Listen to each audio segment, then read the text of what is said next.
ஹாய்மா. நம்ம இப்போ தக்காளி சாதம் செய்ய போகிறோம். தக்காளி சாதத்துக்கு எண்ணெய் ஊற்றுறேன். எண்ணெய் நான் ரொம்ப கம்மியாக தான் யூஸ் பண்ணுவேன். உங்களுக்கு தேவையான அளவு நீங்கள் யூஸ் பண்ணிக்கோங்க. எண்ணெய் ஊற்றிட்டு அதில் பட்டை, கிராம்பு, சோம்பு இதெல்லாம் போட்டுட்டு நல்லா தாளிக்கணும். நான் அதே மாதிரி கரும் மசாலாவும் நான் தீந்துட்டதுனால பச்சையாகவே நுணுக்கி வச்சுருக்கிறேன். கரும் மசாலாவுக்கு தேவையான பொருள் எல்லாமே பச்சையாகவே அரைச்சிட்டேன்.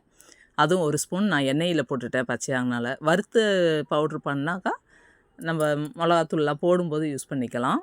இதில் கொத்தமல்லி தழை, புதினா, வெங்காயம், பச்சை மிளகா எல்லாம் போட்டுட்டு நல்லா வதக்கணும்.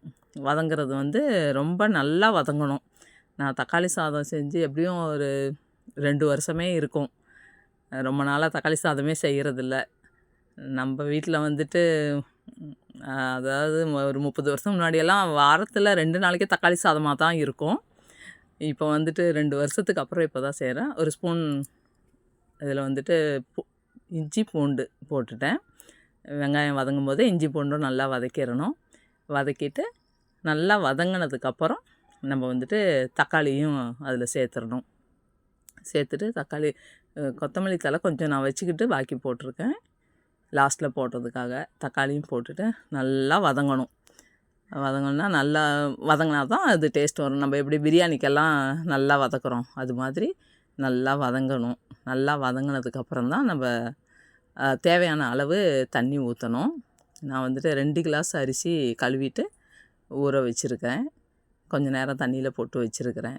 2 கிளாஸ் அரிசிக்கு 4 கிளாஸ் தண்ணி ஊற்றணும். நல்லா வெங்காயம், தக்காளி எல்லாம் நல்லா வதங்கினதுக்கப்புறம் இதில் கொஞ்சம் பச்சை மிளகா நம்ம போட்டிருக்குறோம்.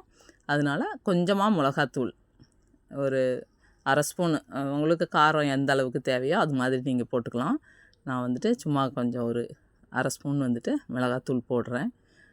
டேஸ்ட்டுக்கு கொஞ்சமாக மல்லித்தூளும் போடுறேன். மல்லித்தூளும் அதே மாதிரி ஒரு 1/2 ஸ்பூன் தான் மல்லித்தூள் போட்டுட்டு அதுக்கப்புறம் ஒரு 1/4 ஸ்பூனில் மஞ்சத்தூள் ஒரு 1/4 ஸ்பூன் போட்டுட்டு நல்லா வதக்கிக்கணும். நான் உப்பு கொஞ்சம் நேரம் கழித்து தான் போடுவேன். எல்லோரும் வதங்கும் போதே போட்டுருவாங்க.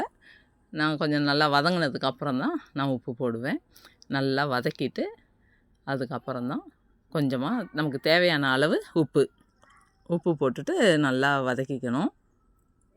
வதக்கிட்டு அதுக்கப்புறம் 1 கிளாஸ் அரிசிக்கு 2 கிளாஸ் தண்ணி. நம்ம எந்த அளவுக்கு அரிசி வைக்கிறோமோ அந்த அளவுக்கு தண்ணி. நான் 2 கிளாஸ் வச்சுருக்கிறதுனால நான் 4 கிளாஸ் தண்ணி இதில் ஊற்றிடுவேன். உப்பு போட்டாச்சு. போட்டுட்டு 4 கிளாஸ் தண்ணியும் ஊற்றிட்டு நல்லா தண்ணி ஊற்றிட்டு, நான் குக்கருங்கிறதுனால இதே பாத்திரத்துலனா நல்லா கொதித்ததுக்கப்புறம் நம்ம அரிசி போடுவோம். இது நான் குக்கர்லங்கிறதுனால தண்ணி ஊற்றின உடனேயே அரிசியும் போடுறேன். அரிசி போட்டுட்டு குக்கரை நம்ம மூடி வச்சிட வேண்டியது தான். இந்த டைமில் நம்ம அரிசியெல்லாம் போட்டுட்டு உப்பு கரெக்டாக இருக்கான்னு சொல்லிவிட்டு உப்பு பார்த்துக்கலாம். ஏன்னா உப்பு கம்மியாக இருந்ததுனாக்கா அப்புறம் போடுறது ரொம்ப கஷ்டம். ஏன்னா நம்ம குக்கரில் சமைக்கிறதுனால குக்கர் மூடிட்டா வெந்ததுக்கப்புறம் தான் நம்ம ஓப்பன் பண்ணுவோம். அதனால் இப்போ பார்த்துட்டு கரெக்டான அளவு வச்சுட்டு மூடி வச்சோம்னா ஒரு 3 விசில் விடலான் இருக்கேன் நான். அதுக்கப்புறம் இப்போ வெங்காயத்தில் கொஞ்சம் தயிரும் போட்டு வச்சிடலான்னு சொல்லிவிட்டு அதுவும் ரெடி பண்ணியாச்சு. இது நான் வீட்டிலையே போட்ட தயிர், பசும்பால் காய்ச்சிட்டு வீட்டிலையே தயிர் போட்டு வச்சிட்டோம். அந்த தயிர் கொஞ்சம் எடுத்துகிட்டு வெங்காயத்துலேயும் போட்டு வச்சாச்சு. 3 விசில் வந்தோடனே இறக்கிற வேண்டியது தான். இது நான் ஏன் அப்போல்லாம் 2 டைம் வாரத்தில் 2 நாள் செய்வேன்னு சொன்னாக்கா, என் பெரிய பொண்ணுக்கு தக்காளி சாதம்னா ரொம்ப பிடிக்கும். அவங்க ஸ்கூலுக்கு போகும்போது அடிக்கடி நான் செய்கிறதே தக்காளி சாதம் தான். அவங்க தான் எப்போவுமே தக்காளி சாதம் கேட்பாங்க. அதனால ஸ்கூலுக்கு அடிக்கடி செய்வேன். ஈஸியாக இருக்கணுன்ட்டு சாப்பாடை செஞ்சுட்டு வெங்காயம் தக்காளி எல்லாம் போட்டு வதக்கிட்டு பிரட்டி ஈஸியாக கொடுத்து விடுவேன். ஆனால் என் பொண்ணுக்கு இது மாதிரி குக்கரில் வச்சு கொஞ்சம் குழஞ்சிருக்கிற சாப்பாடு ரொம்ப பிடிக்கும். இன்றைக்கும் நான் தக்காளி சாதம் செய்ய ஆரம்பிக்கும் போதே என் பெரிய பொண்ணு தான் ஞாபகத்துக்கு வந்தாங்க. எப்போவுமே சின்ன பொண்ணெல்லாம் தக்காளி சாதம்லாம் கேட்க மாட்டாங்க. இன்றைக்கி நான் கார மீன் குழம்பு வைக்கலான்னு நினச்சேன். அந்த இது பாலுக்கு நான் கொடுக்குற குழந்தைக்கு நல்லதுன்னு சொன்னாங்க, பால் ஊறுன்னு. அதனால் கார மீன் வைக்கலான்னு மீன் குழம்பு வைக்கலான்னு பார்த்தா என் பொண்ணு இல்லை தக்காளி சாதம் வேணும் அப்படின்னு கேட்டாங்க. அவங்க இப்போ தான் ஃபஸ்ட் டைம் தக்காளி சாதம் கேட்டிருக்காங்க. எப்போவும் பெரிய பொண்ணு தான் கேட்பாங்க, இன்றைக்கி இவங்க. அதனால் இன்றைக்கி தக்காளி சாதம் செஞ்சாச்சு. குக்கர் ஓப்பன் பண்ணும்போது எப்போவுமே அதில் வந்து அது கேஸ் ரிலீஃப் ஆனதுக்கு அப்புறம் தான் நம்ம இது திறக்கணும். உடனே திறந்துடவும் கூடாது. செக் பண்ணி பார்த்துட்டு அப்புறம் திறக்கணும்.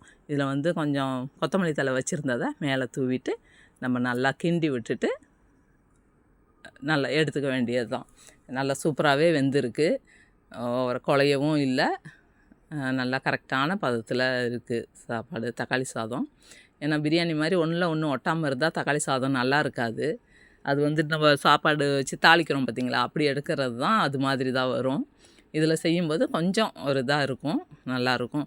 இது வந்து மசாலையும் நான் ஓவராக போடவும் மாட்டேன், எண்ணெயும் ஜாஸ்தி சேர்க்க மாட்டேன். அதனால் ஹெல்த்துக்கும் நல்லது, சாப்பிட்றதுக்கும் டேஸ்ட்டும் நல்லாயிருக்கும். எல்லோரும் நினைப்பாங்க எண்ணெய் நிறையா ஊற்றினா டேஸ்ட்டு நல்லா வரும்னு. அதெல்லாம் சும்மா. எண்ணெய் கம்மியாக ஊற்றியே நம்மளால் டேஸ்ட்டாக சமைக்க முடியும். நான் அது மாதிரி தான் சமைப்பேன். என் பொண்ணுங்களுக்கு இது ரொம்ப பிடிக்கும். அதுலேயும் எங்கள் பெரிய பொண்ணு தான் தக்காளி சாதங்கிறதுலையே அவ்வளோ ஒரு இதாக கேட்பாங்க, மம்மி தக்காளி சாதம் செஞ்சு கொடுங்கன்னு. இன்றைக்கி கொண்டு போய் கொடுக்குறதுக்கு எங்கள் வீட்டுக்காரு டியூட்டிக்கு கிளம்பிட்டார். இல்லைன்னா தக்காளி சாதத்தை கொடுத்தே அனுப்பியிருப்பேன். பக்கத்தில் தான் இருக்காங்கன்னு சொல்லிட்டு, பாண்டியில் தான் இருக்காங்க.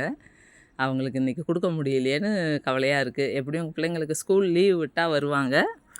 அவங்க வீட்டில் டெய்லி கறி மீன் சாப்பிட்டாலும் அம்மா செஞ்சு கொடுக்குற தக்காளி சாதம் மாதிரி வராது இல்லைங்களா. அவங்களுக்கு ரொம்ப பிடிக்கும். எப்போவுமே நான் சமைக்கிற எல்லாமே ரொம்ப பிடிக்கும். அதுலேயும் தக்காளி சாதம்னா அவங்களுக்கு ரொம்ப பிடிச்ச ஐட்டம்.